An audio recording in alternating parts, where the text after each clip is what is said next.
News 42 Kannada.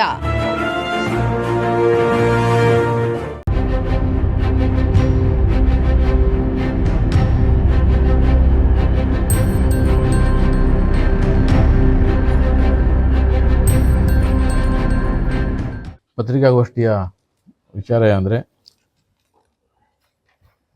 7/12/25 ನಡೆದ BDCC bank ಚುನಾವಣೆಯಲ್ಲಿ ನಾನು ಉಮೇದುವಾರಿಕೆ ಸಲ್ಲಿಸಿ ಅದನ್ನು ವಾಪಸ್ಸು ಪಡೆದುದರ ಬಗ್ಗೆ ಕೆಲವು ಸ್ನೇಹಿತರು ಇಲ್ಲಸಲ್ಲದ ಆರೋಪಗಳನ್ನು ಹೊರಿಸುತ್ತಿದ್ದು ಅದ್ರ ಬಗ್ಗೆ ಸ್ಪಷ್ಟೀಕರಣ ನೀಡಲು ಈ ಒಂದು ಪತ್ರಿಕಾಗೋಷ್ಠಿಯನ್ನು ಕರೆದಿರುತ್ತೇನೆ. ಈ ಒಂದು ಪತ್ರಿಕಾಗೋಷ್ಠಿಗೆ ನನ್ನ ರಾಜಕೀಯ ಜೀವಕ್ಕೆ ಶಕ್ತಿ ಕೊಟ್ಟ ಎಲ್ಲ ಮುಖಂಡರುಗಳು ಕೂಡ ಇಲ್ಲಿ ಉಪಸ್ಥಿತರಿರ್ತಾರೆ. ಈ ಒಂದು ವಿಚಾರದಲ್ಲಿ ನನ್ನ ಸ್ಪಷ್ಟೀಕರಣ ಅಂದರೆ, ನಾನು 31 ವರ್ಷಗಳಿಂದ ನಮ್ಮ ತಾಲೂಕಿನ ರಾಜಕಾರಣದಲ್ಲಿ ಸಕ್ರಿಯವಾಗಿ ಗುರುತಿಸ್ಕೊಂಡು ಪ್ರಾಮಾಣಿಕವಾಗಿ ಸೇವೆ ಮಾಡ್ಕೊಂಡು ಬರ್ತಿದ್ದೇನೆ.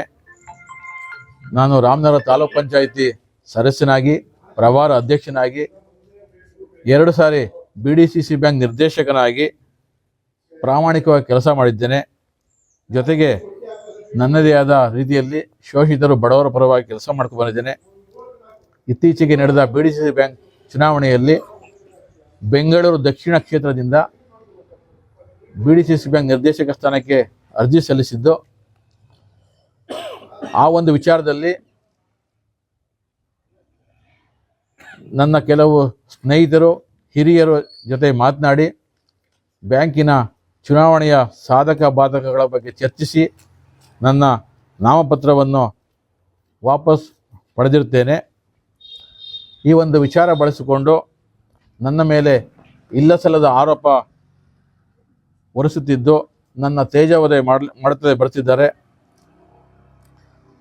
ನಾನು ಹಣದ ಆಮಿಷಕ್ಕೆ ಒಳಗಾಗಿ ವಾಪಸ್ ಪಡೆದಿರುತ್ತೇನೆ.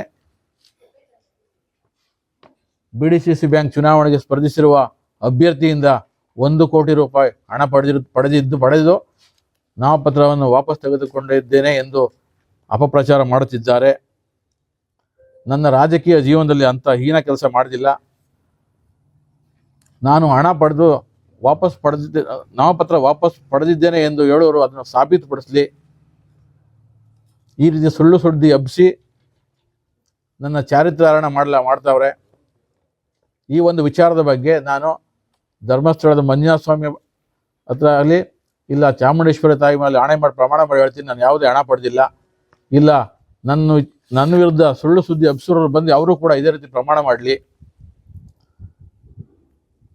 ನಾನು BDCC ಬ್ಯಾಂಕ್ ಚುನಾವಣೆ ವಿಚಾರದಲ್ಲಿ ತಾಲೂಕಿನ ಕೆಲವು ಸೊಸೈಟಿಗಳ ನಿರ್ದೇಶಕರನ್ನು ಆಯ್ಕೆ ಮಾಡುವಾಗ ನನ್ನ ಇತಿಮಿತಿಯಲ್ಲಿ ಸಾಕಷ್ಟು ಶ್ರಮಿಸಿದ್ದೇನೆ. ಚುನಾವಣಾ ವಿಚಾರದಲ್ಲಿ ನನ್ನ ಶ್ರಮವೂ ಸಾಕಷ್ಟಿದೆ. ನನ್ನ ರಾಜಕೀಯ ಕ್ಷೇತ್ರದಲ್ಲಿ ಯಾವುದೇ ಕಪ್ಪು ಚುಕ್ಕಿ ಇಲ್ಲ, ಯಾವುದೇ ಭ್ರಷ್ಟಾಚಾರ ಮಾಡಲಿಲ್ಲ, ಬಡವರ ಹಣ ಪಡೆದಿಲ್ಲ, ನಂಬಿಕೆ ದ್ರೋಹ ಮಾಡಿಲ್ಲ, ನನ್ನ ಜೀವಮಾನದಲ್ಲಿ ಅಂಥ ಕೆಲಸ ಮಾಡಲಿಲ್ಲ, ಮರ್ಯಾದೆಯಿಂದ ಬದುಕಿದ್ದೇನೆ. ನನ್ನ ಹಿಂದೆ ಮುಂದೆ ಮಾತನಾಡೋರು ನನ್ನ ಎದುರಿಗೆ ಬಂದು ಮಾತಾಡಲಿ, ಇಲ್ಲ ನಮ್ಮ ಸ್ನೇಹಿತರ ಎದುರುಗಡೆ ಬಂದು ಮಾತಾಡಲಿ. ಕಳೆದ 5 ವರ್ಷದಿಂದ ಕೂಡ ಇದೇ BDCC ಬ್ಯಾಂಕ್ ಚುನಾವಣೆಯಲ್ಲಿ ಬೇರೆಯವ್ರನ್ನ ನಿಲ್ಲಿಸಿ ನಾನೂ ಸಹ ಚುನಾವಣಾ ವೆಚ್ಚ ಭರಿಸಿದ್ದೇನೆ. ಆಗಲೂ ಸಹ ವಾಸ್ತವಾಂಶ ಈಗಿದ್ದರೂ ಕೂಡ ಅವತ್ತು ಕೂಡ ಚುನಾವಣೆಯಲ್ಲಿ ಸ್ಪರ್ಧಿಸಿರುವ ಅಭ್ಯರ್ಥಿಯಿಂದ ಹಣ ತಗೊಂಡ್ರು ಅಂತ ವಿಲಪಿಸಿದ್ರು. ಆ ಅಭ್ಯರ್ಥಿ ಕೂಡ ಈಗಲೂ ಇದ್ದಾರೆ, ಅವ್ರನ್ನೂ ಕೇಳಲಿ.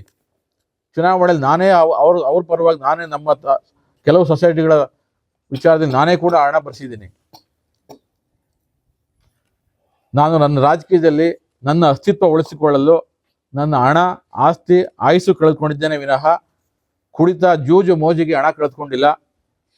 ಹಣದ ಆಮಿಷಕ್ಕೆ ಒಳಗಾಗಿ ನಾಮಪತ್ರ ವಾಪಸ್ ತಗೊಂಡು ಅಂತ ಏನು ವೈಲಪಿಸ್ತಾವ್ರೆ ಅವರು ಕೂಡ ನನ್ನಂತೆಯೇ ನಾವು ಇದ್ದೀವಿ ಅಂತ ಅವರವ್ರ ಗ್ರಾಮದಲ್ಲೇ ಪತ್ರಿಕಾಗೋಷ್ಠಿ ನಡೆಸಿ ನನ್ನ ವಿರುದ್ಧ ಏನು ಅಪಪ್ರಚಾರ ನಡೀತಿದೆ ಅದನ್ನ ಸಾಬೀತುಪಡಿಸಲಿ ಅಂತ ಹೇಳ್ತಾ ಈ ಒಂದು ಪತ್ರಿಕಾಗೋಷ್ಠಿಗೆ ಬಂದಂಥ ಎಲ್ಲ ಸ್ನೇಹಿತರಿಗೂ ವಂದಿಸಿ ನನ್ನ ಮಾತು ಮುಗಿಸ್ತೀನಿ. ನ್ಯೂಸ್ 42 ಕನ್ನಡ.